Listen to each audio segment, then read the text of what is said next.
guys! Ito naman po tayo.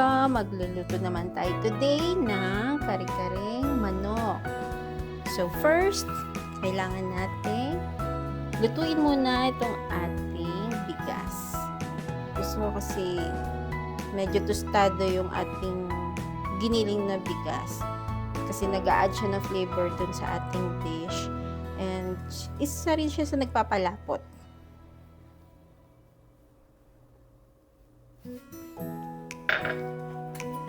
Halu-haluin lang natin hanggang sa medyo light brown lang naman. Medyo konting tusta. Kasi bukod sa peanut, nakakadagdag din to ng lasa.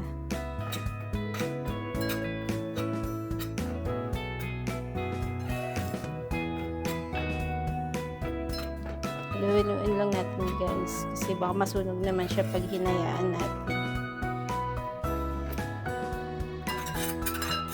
Yan guys, pag medyo light brown na yung kulay niya, pwede na yan. Tanggalin nyo na sa apoy. Huwag nyo lagyan ng butter ha, baka maging pulburon yan. Yan. Set aside lang muna to. Okay guys, dito naman sa ating kaldero, nagpainit lang ako dyan ng konting mantika kasi piprituhin muna natin tong talong.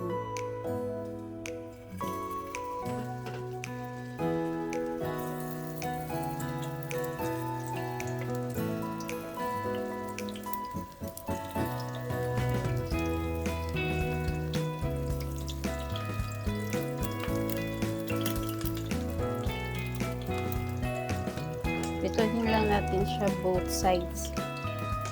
Tapos hanguin na natin. So, yan guys. Luto ng ating talong. Hanguin na natin siya dito sa mantika.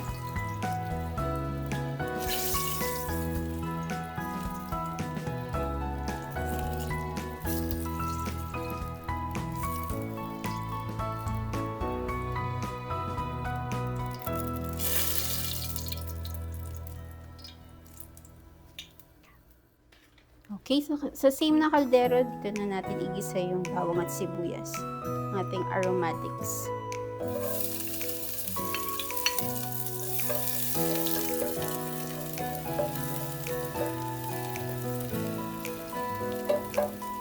Yan ang sibuyas.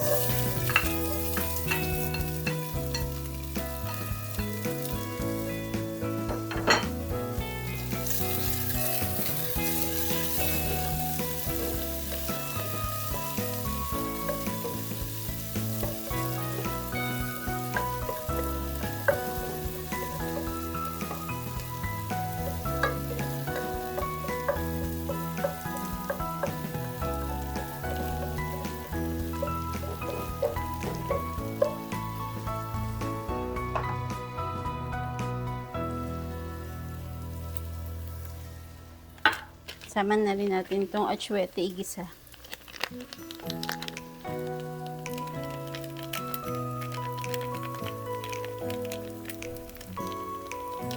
Try nyo lang para ma-achieve nyo yung gusto nyong kulay ng kare-kare.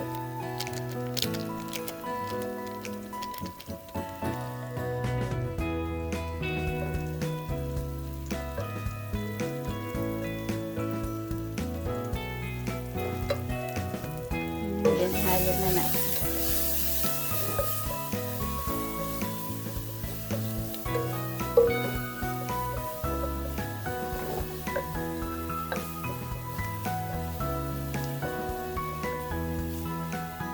Sunod naman natin ang manok.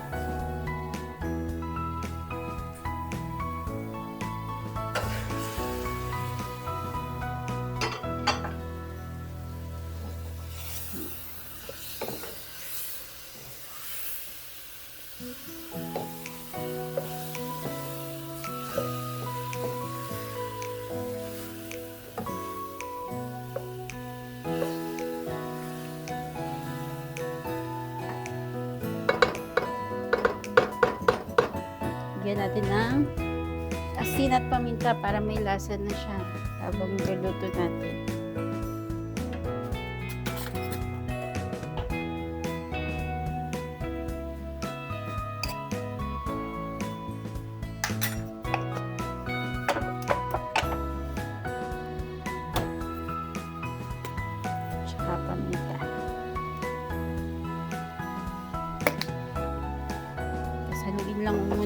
natin.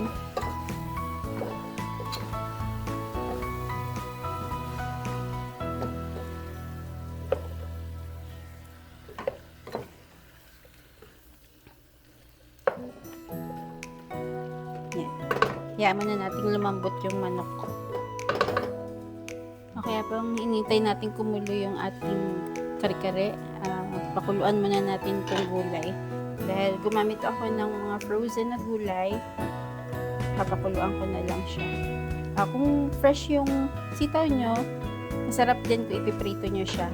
Katulad ng ginawa natin sa talong. Okay, mga 4 minutes. Then, goods na yan.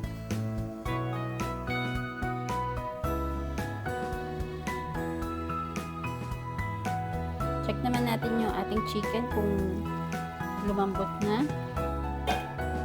Or baka dumikit na kasi rin siya sa ilalim. Haluin natin ng konti. Maigi yung time to time. Chine-check natin yung ating niluluto. Hinahalo. Para hindi siya maninikit or hindi siya masusunog.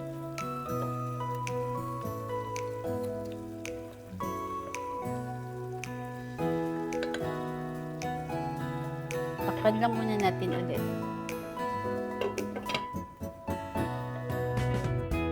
Check ulit natin ang ating chicken.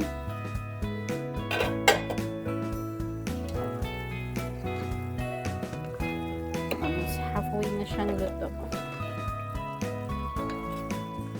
Lagyan na natin ang sabaw.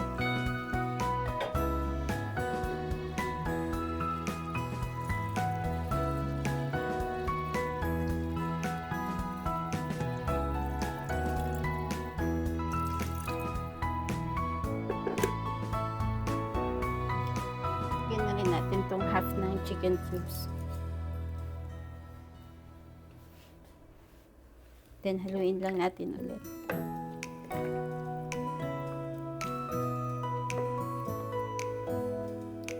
Pakulaan din ng wait natin siya. Takpan muna natin. Okay, ngayon kumukulo na ang ating sabaw. Lagay naman natin yung peanut butter.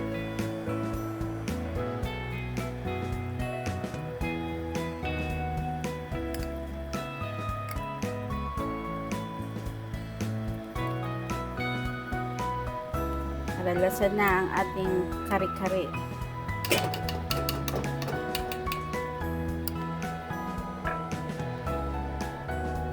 Haluin lang natin yan. Hanggang sa matunaw yung peanut butter.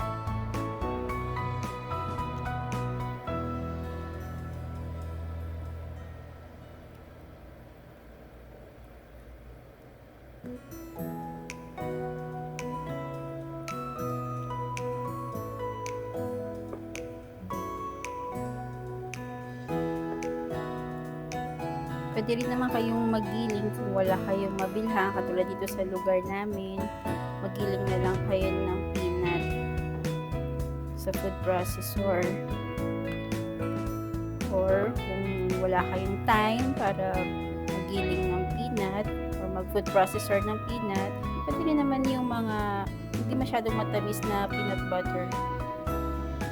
Goods na rin yun. Para lang mapagluto tayo ng kare-kare.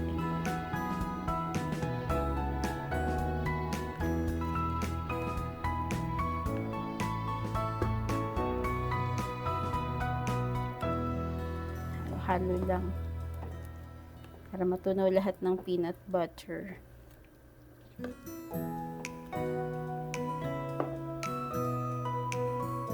Then, kung sa tingin nyo tunaw na yung peanut butter, pwede nyo nang ilagay yung kaninang sinangag natin na rice flour. So, dito nilagyan ko na siya ng water para maging slurry, pampalapot. Tansyahin nyo lang, maglagay lang muna kayo ng paunti-unti hanggang makuha nyo yung gusto nyong lapot. Iba kasi gusto malabnaw ang sabaw, yung iba naman gusto malasarsa. Kaya tansya-tansya lang yung paglalagay. Yes. Lagay mo na ako ng 3 tablespoon. Then, hahalo-haluin ko na rin.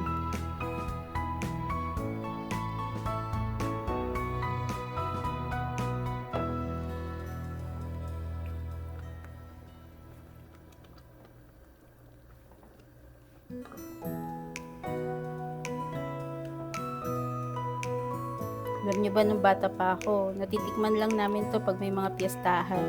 O kaya may mga birthday. Minsan, inaarkila nila yung nanay ko para magluto sa bahay nila. Or minsan si mami nagluluto rin sa bahay namin. Pag may mga special na okasyon.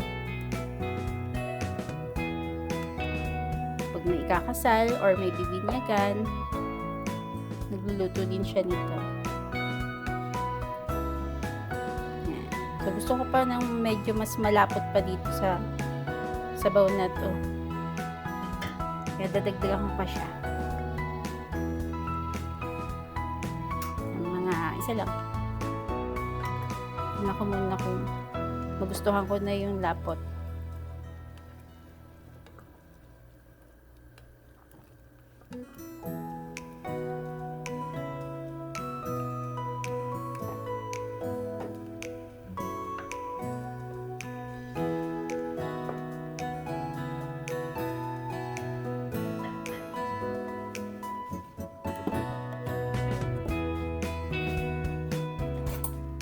So, naglalagay na rin ako ng konting bagoong pagpadagdag ng alat.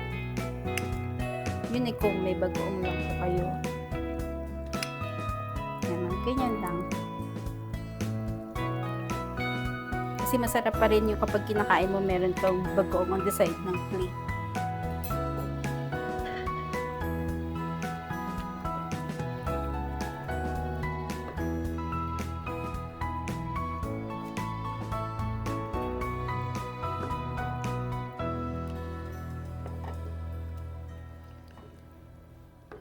Tayin lang po natin siya hanggang sa maluto maigi yung chicken.